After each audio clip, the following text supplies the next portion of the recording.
17장 45절에서 49절 말씀까지 저희들이 보도록 하겠습니다. 제가 공독해 드리도록 하겠습니다.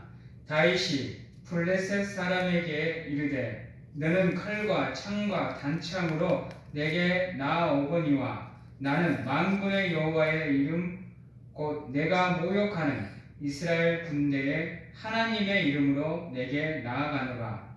오늘 여호와께서 너를 내 손에 넘기시리니 내가 너를 쳐서 내 목을 베고 블레셋 군대의 실체를 오늘 공중의 새와 땅의 들짐승에게 주어 온 땅으로 이스라엘의 하나님이 계신 줄 알게 하겠고 또 여호와의 구원하심이 칼과 창에 있지 아니함을 이 무리에게 알게 하리라. 전쟁은 여호와께 속한 것인지 그가 너희를 우리 손에 넘기시리라. 블레셋 사람이 일어나 다윗에게로 마주 가까이 올 때에 다윗이 블레셋 사람을 향하여 빨리 달리며 손을 주머니에 넣어 돌을 가지고 물매로 던져 블레셋 사람의 이마를 치매 돌이 그의 이마에 박히니 땅에 엎드러지니라. 아멘. 오늘 말씀은 어떻게 보면 다윗의 일생에 있어서 가장 중요한 신앙의 고백이 되는 장면이기도 하면서 우리가 또한 믿지 않는 사람들도 알고 있는 장면이기도 합니다. 우리 믿는 사람이랑 믿지 않는 사람이 똑같이 생각하기를 다윗은 골리앗을 이길 수 없는 존재라고 생각을 합니다. 그럼에도 불구하고 그 불가능한 싸움에서 다윗이 어떻게 해서 이겼는지를 우리는 한번 생각을 해봐야 됩니다. 물론 세상적인 관점으로는 불가능합니다. 한번 생각해 보십시오. 미국과 우리나라가 전쟁을 한다고 하면 대개 100% 모든 사람이 다 한국이 진다라고 얘기할 겁니다. 근데 이 시대의 골리앗과 다윗의 싸움은 어떻게 보면 미국과 한국의 싸움이라고 볼 수도 있습니다. 그런데 그러한 불리한 싸움에서 어떻게 다윗은 골리앗을 이길 수가 있었을까요? 세상의 관점으로는 전혀 불가능한 싸움인데요. 물론 세상의 관점으로는 불가능합니다. 왜냐하면요, 세상의 개념은 내가 무엇을 얼마만큼 가지고 있느냐가 내가 이 싸움에서 이길 수 있느냐 또는 지느냐를 결정하기 때문입니다. 우리가 전쟁을 준비할 때 보면 지금 현재 우리나라가 6.25 전쟁 이후로 어떻게 보면 가장 가난한 나라, 가장 약한 나라였습니다. 그런데 지금 우리나라의 세계 군사력이 6위에 올라 있습니다. 어마어마한 순위인 겁니다. 근데 그동안 우리나라는 북으로, 중국으로, 일본으로, 러시아로 이렇게 수많은 강대국에 쌓여 있다 보니까 우리 스스로가 힘을 기르지 않으면 언젠가는 우리가 저들의 발길에 밟혀버릴 수도 있겠다라는 생각에 군사력에 온 신경을 집중한 채 국력을 키우는데 최선을 다했다는 겁니다. 그래서 세상에서 군사력을 평가하는 그러한 요소들을 보면 탱크를 몇 대 갖고 있는지, 전함을 몇 대 갖고 있는지, 비행기를 몇 대 갖고 있는지, 미사일을 얼마만큼 갖고 있고 핵을 갖고 있느냐 그렇지 않느냐에 따라서 전쟁의 국가의 순위가 결정이 된다는 겁니다. 물론 세상의 관점에서는 그런 것들이 중요합니다.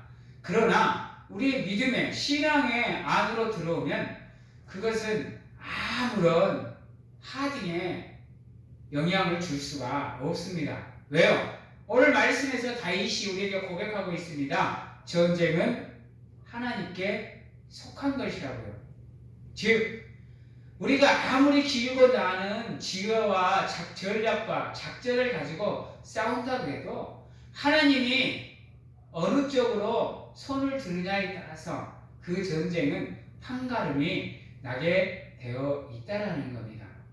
그래서 우리는 세상에서 살아가는 것을 우리는 영적 전쟁이라고 비유를 합니다.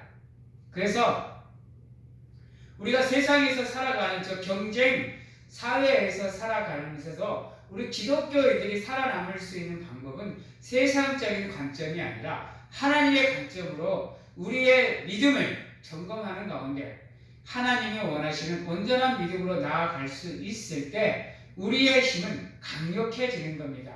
한번 보십시오. 다윗이 골리앗을 이기기 위해서 물맷돌을 던집니다. 근데 그것을 달리면서 그것도 뱅뱅뱅 돌리면서 던졌을 때 그 골리앗은 또한 갑옷을 중무장했습니다. 옛날 로마 시대의 투구를 보면요, 투구가 이렇게 돼가지고 거의 얼굴을 거의 다 가리고 있습니다. 이마 쪽과 눈 쪽과 코와 입술만 나와 있을 정도로 중무장이 되는 투구거든요. 한번 생각을 해보시기 바랍니다. 우리가 있는 힘껏 달리면서 그렇다고 판매를 돌리면서 그러면서 던졌을 때 그 공간으로 들어가서 돌판매가 이마의 정중앙에 맞을 확률이 얼마나 될까요? 물론 운이 좋아서 진짜로 운이 좋아서 한번 딱 던졌는데 그게 여기에 딱 가서 맞을 수도 있습니다. 그러나 그럴 확률은 지극히 적다라는 겁니다. 한번 스나이퍼들이 그 정밀한 망원경을 소총에 착용을 해서 자신들이 목표로 한 그 목표물을 움직이지도 않고 정확하게 조준해서 쏴도 맞추기가 쉽지가 않습니다. 엄청난 훈련과 연습이 필요합니다. 그런데 다윗 같은 경우는 그렇지 못한다라는 거예요. 전쟁에 나와가지고 그것도 갑작스럽게 전쟁에 나가게 됐는데 한번 생각을 해보시기 바랍니다. 이 상황에서 다윗이 골리앗을 단 한 번의 돌판매질로 맞출 확률은 지극히 작다는 겁니다. 근데 이게 가능한 이유가 뭐죠? 다른 데 있는 게 아닙니다. 하나님이 다윗과 함께 했기 때문입니다. 다윗이 뭐라고 고백하느냐면요, 너는 칼과 창과 단창으로 이렇게 나오지만 나는 내가 모욕하는 만군의 여호와 이스라엘 군대의 하나님과 그분의 이름으로 나는 나아간다라고 고백을 합니다. 여기에서 차이가 있는 겁니다. 여기서 다윗은 하나님을 믿고 있었기 때문에 다윗의 모든 것을 하나님이 인도하셨다라는 것입니다. 그래서 던지는 것은 다윗이 던졌지만 가서 맞추는 것은 하나님이 맞추셨다라는 거예요. 우리가 세상을 살아가면서도 마찬가지입니다. 우리가 세상을 살아가면서도 우리가 세상 일을 눈앞에 두고는 우리가 감당하지 못할 경우가 참 많습니다. 아니, 우리는 내가 어느 정도의 능력을 가지고 있는가를 알고 있습니다. 그러니까 내 능력의 한계치를 알고 있다는 거죠. 그러니까 내가 할 수 없는 일을 내가 맞이하게 됐을 때는 인간은 자신도 모르게 두려움에 떨게 되어 있습니다. 긴장을 하게 되어 있고요. 그러다 보면 우리도 모르는 사이에 실수를 하게 되어 있는 게 인간입니다. 그런데요, 우리가 무엇인가를 완벽하게 해낼 때는 나 자신을 온전히 비워버리고 그 일에 나를 맡길 때, 내가 좀 편안해질 때, 마음이 편안할 때는 나도 모르는 사이에 기적이 일어날 수도 있다라는 겁니다. 여러분, 우리가 감당할 수 없을 때는 죽었다 깨나도 내 힘으로 안 됩니다. 이미 인간의 생각에 부정적으로 그 생각이 우리의 내일과 생각과 마음을 채워버리면요, 그 순간부터는 인간의 한계는 자기가 발휘할 수 있는 능력보다도 더 줄어들게 되어 있다는 겁니다. 그런데 우리가 무엇인가를 완벽하게 맡기고 마음이 편안해지면 우리도 모르는 사이에 그 일이 이루어지는 경우가 있어요. 그러므로 세상에서 살아갈 때 안 되는 것 붙잡고 내 힘으로 용을 쓰는 것보다 우리 믿는 사람들에게는 늘 함께 하시는 분이 계시지 않습니까? 그분께 구하면 그분께서 모든 것을 다 주신다고 하지 않습니까? 그러니까 우리는 세상에서 그분께 모든 것을 맡기고 살아가면 그분이 알아서 우리의 삶의 모든 것을 붙잡아 주시고 인도해 주신다라는 겁니다. 그러면 우리는 세상이 감당할 수 없는 하나님의 사람으로서의 삶을 세상에서 살아가는 겁니다. 히브리서 11장 믿음장에 보면 수많은 사람들을 믿음으로 얘기를 합니다. 그래놓고 이들은 세상이 감당할 수 없는 존재라고 얘기합니다. 조건이 뭐죠? 믿음으로입니다.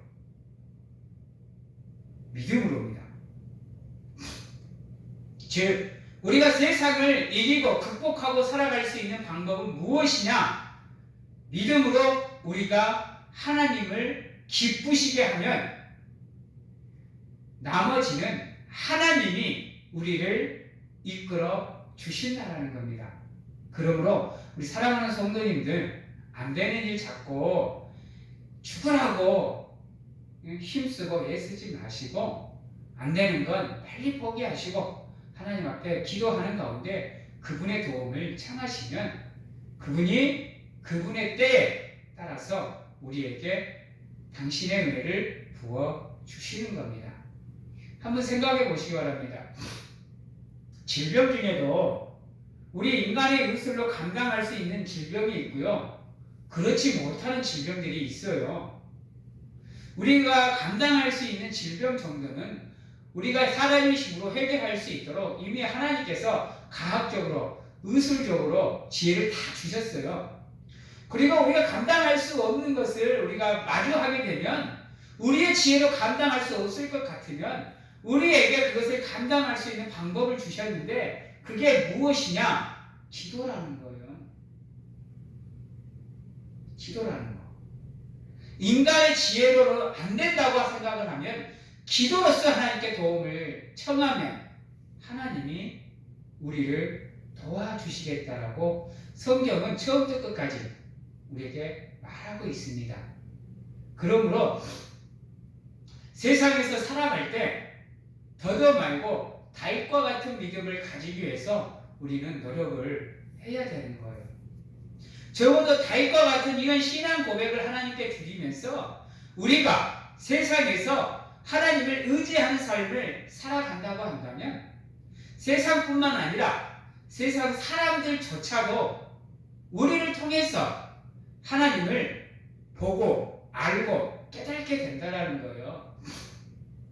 그 순간은 세상이 우리를 감당할 수 없게 되는 겁니다. 예수님의 12제자들을 한번 보십시오. 얼마나 무능력하고 얼마나 연약한 존재예요. 예수님께 자신들은 죽는 그 순간까지 예수님을 따르겠느라고 최후의 만찬 때 그들은 예수님께 고백을 합니다. 그런데 막상 예수님이 잡히시던 그날 밤 제자들은 다 뿔뿔이 흩어져 버립니다. 심지어 베드로는 저주 안에서 3번 부인하게 되어버려요.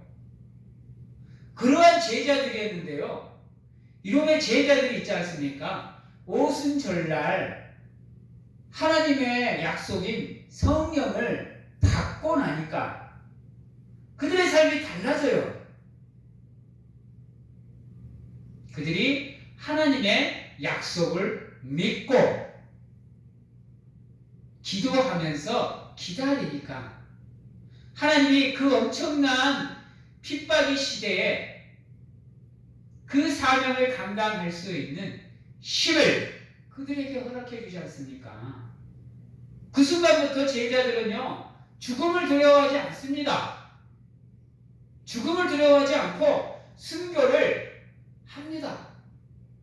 지금 유럽에 가보십시오. 그 찌질한 제자들의 모습이요, 성당을 수놓고 있습니다. 그들의 이름을 찬양하고 있어요. 베드로는 어찌게 보면 카톨릭에서는 있잖아요, 예수님과 거의 동등시되고 있어요. 그 정도로 제자들이 축켜 세워지고 있어요. 누가 함께 하니까요? 하나님이 함께 하니까요. 그들의 이름을 누가 높여주는 거예요? 하나님이 높여주시는 거예요. 내가 약하다고, 내가 힘이 없다고, 내가 가진 게 없다고, 나는 할 수 없어, 나는 불필요한 존재야, 나는 무능력하다고 생각할 필요가 없다라는 겁니다. 예수님의 12 제자들도 하나님이 함께 하시니까 세상이 감당할 수 없는 하나님의 사도들이 됐다니까요. 그들을 통해서 기독교를 핍박하던 로마가 복음화가 되어버립니다.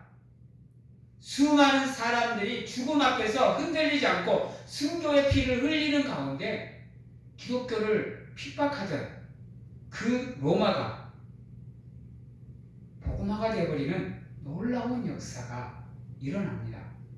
우리의 삶도 마찬가지입니다. 우리는 부족합니다.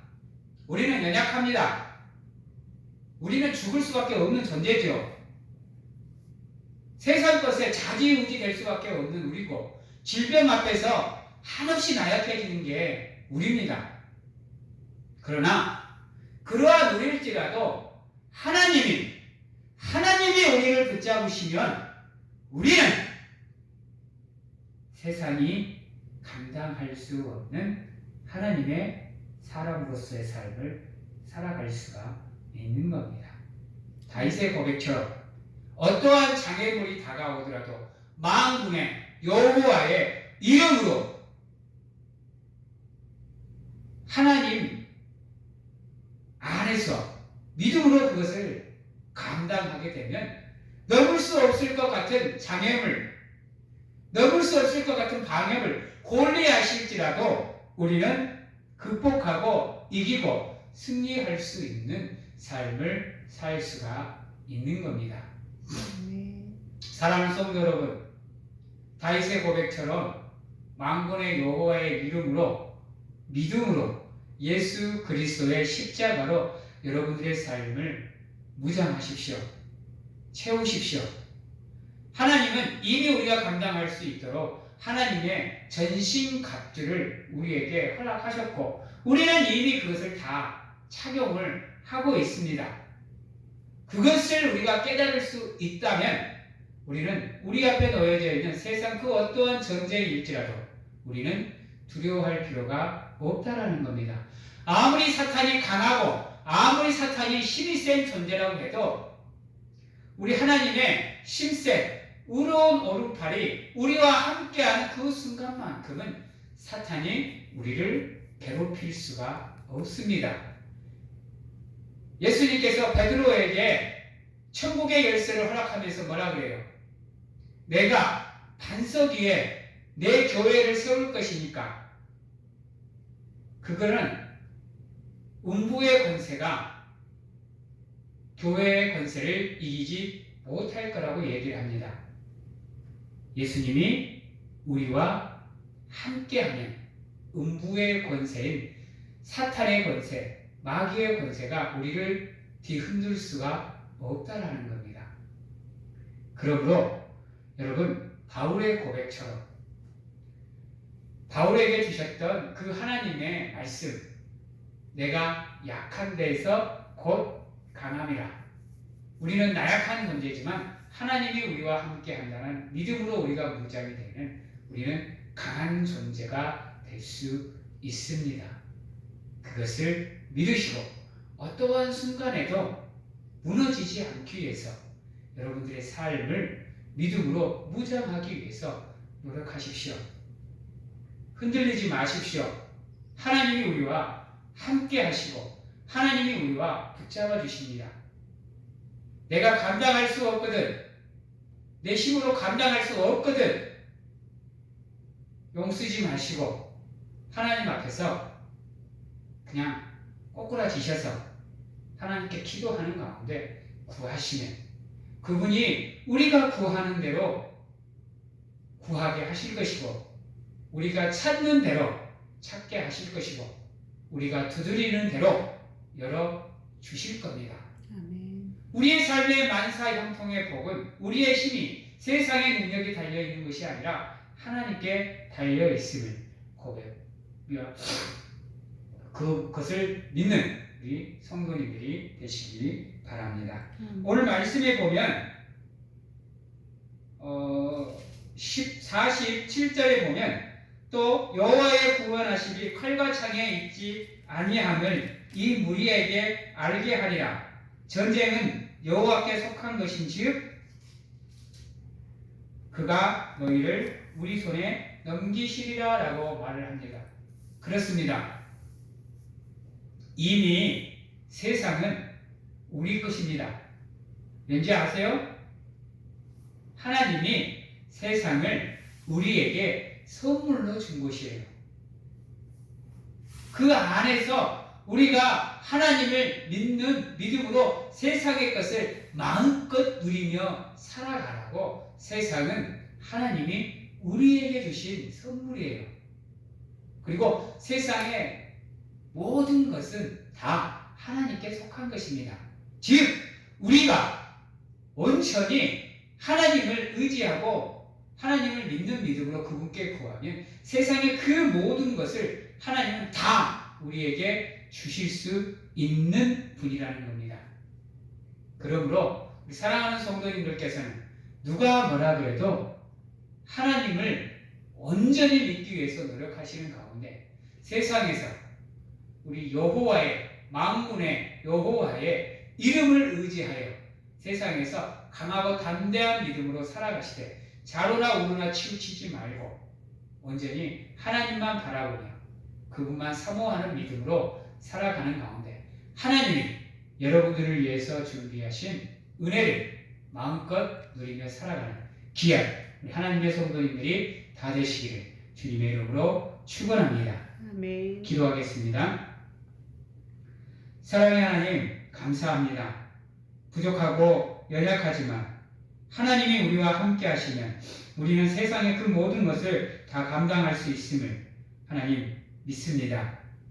이 시간 부족하고 연약하지만 우리의 삶을 붙잡으시고 인도하여 주시옵소서.